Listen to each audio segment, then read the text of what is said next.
আসসালামু আলাইকুম। আজকে আপনাদের জন্য রেসিপি নিয়ে আসছি চিচিঙ্গা কাঁঠালের বিচি চিংড়ি মাছ দিয়ে। তো আমি এখানে 3টা চিচিঙ্গা নিয়েছি। চিচিঙ্গাগুলো এখন কেটে নিব।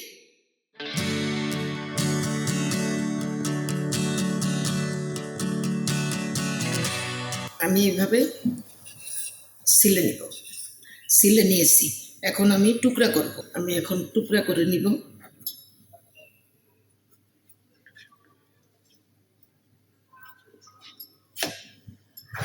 চিচিঙ্গাগুলো কেটে নিলাম, সাথে কাঁঠালের বিচি দিব। এখন কাঁঠালের বিচিগুলা আমি রেডি করব। এটা আস্তা কাঁঠালের বিচি। কাঁঠালের বিচির উপরের সাদা খোসাটা ফেলে দিয়ে এটা পানির মধ্যে ভিজায় রেখেছি প্রায় 7 ঘন্টা।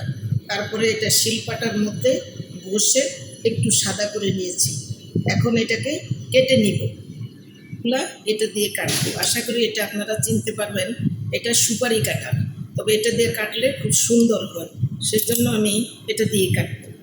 এটা কাঁঠালের বিচিগুলা এইভাবে 4 টুকরা করে নেব। কাঁঠালের বিচিগুলা দেখো এইভাবে কেটে নিয়েছি। এখন আমি পানি দিয়ে ধুয়ে নিব। তেল দিব 1 কাপ, পেঁয়াজ কুচি 2 চামচ, রসুন বাটা 2 চামচ, জিরা ধনিয়ার গুঁড়া 2 চামচ, লবণ 1.5 চামচ, হলুদটা কম হলে চলে, মরিচ 1 চামচ। একটু পানি দিব মশলাটা যাতে না পুড়ে যায়। চিচিঙ্গা দিয়ে দিলাম,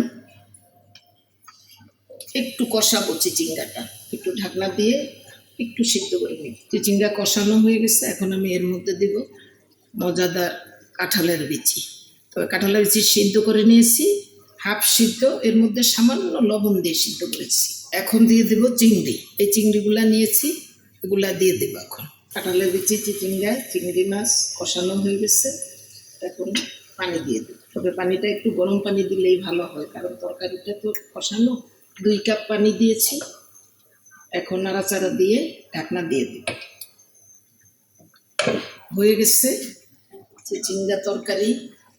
এখন 2টা কাঁচামরিচ দেবো, একটু বেরেস্তা দিব। বেরেস্তাটা আসলে ফ্লেভারের জন্য।